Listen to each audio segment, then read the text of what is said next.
बेशक زما تجاویز مسترد کړي سمانه نه لري.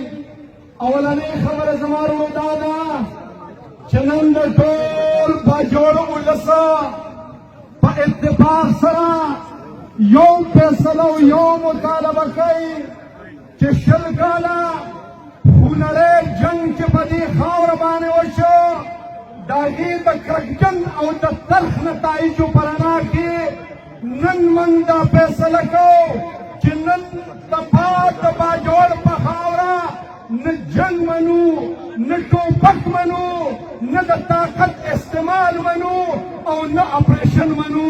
دا فیصله منظور ده. موږ نن د جنګ دی پاڼه پرې خیرو باندې غږ کوو چې خدا را ټوپک تېلوئ د باجوړ دې ولس ته لږ د امن ژوند ورکوي.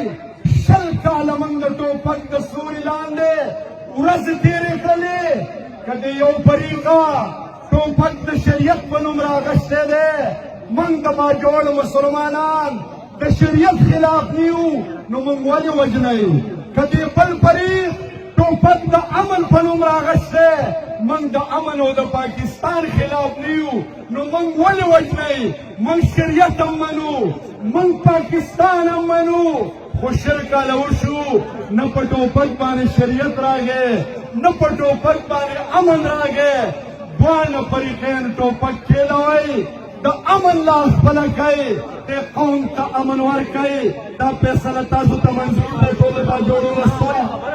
زما وروڼو زه دویمه خبره دا کوم دا تجویز ما 2 ځله ورکړه. تېر کال 25 مۍ ما ورکړی او په 10 جولای باندې او بله ورځ مې په 10 جولای باندې د خانزیر مولانا شهید په جنازه کې ورکړه چې د دې مسلې د حل دپاره د پښتون سیاسي قیادت وحدت ضروري دی. یو کېږئ به که نن په باجوړ کې موږ یو یو په پېښور کې زما لیډران ولې نه یو کېږي؟ پرون مولانا فضل الرحمن صاحب پېښور ته راغلی او مولانا حنظیب په حوالې سره هغه یو پریس کانفرنس وکړ او هغه دا اعلان وکړ چې زه پېښور ته راغلی یم د امن دپاره د دې صوبې د تمام سیاسي قیادت سره کېناستل غواړم. زما وروڼو تاسو ټول د خپلو لیډرانو نه مطالبه وکړئ چې په دې 15 ورځې کې دې په پېښور کې ناستې وکړي او دا زموږ کیس دی د اعلی حکمرانانو سره د اعلی قیادت سره لراوکړي نو انشاءالله دا مسله حل کېدی شي. دا فیصله تاسو ته منظور ده که نه ده منظور؟ او زما وروڼو درېیمه خبره زه بله کومه موږ د عسکري قیادت خبره کوو، موږ د فوجي قیادت خبره کوو، موږ د ادارو خبره کوو. خو زما وروڼو په دې وخت کې د پاکستان 3 اهمې چوکۍ زموږ د سیاسي خلکو په لاس کې دي. ایوان وزیر اعظم هاوس کې سیاسي سړی ناست دی، ایوان صدر کې سیاسي سړی ناست دی، سیو هاوس کې سیاسي سړی ناست دی. زه به مطالبه وکړم دا سیاسي خبره نه ده، په ځان یې بده مه ګڼئ.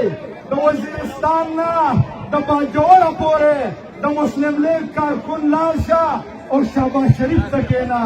د وزیرستان نه د باجوړه پورې د پیپل پارټۍ کارکن لاړ شه ایوان صدر کې کښېنئ. د باجوړ نه د وزیرستانه پورې د پي ټي آی کارکن لاړ شئ او وزیر اعلی ته کښېنئ. او که موږ ته ویئ موږ به لاړ شو موږ به خپل لیډر ته کښېنو.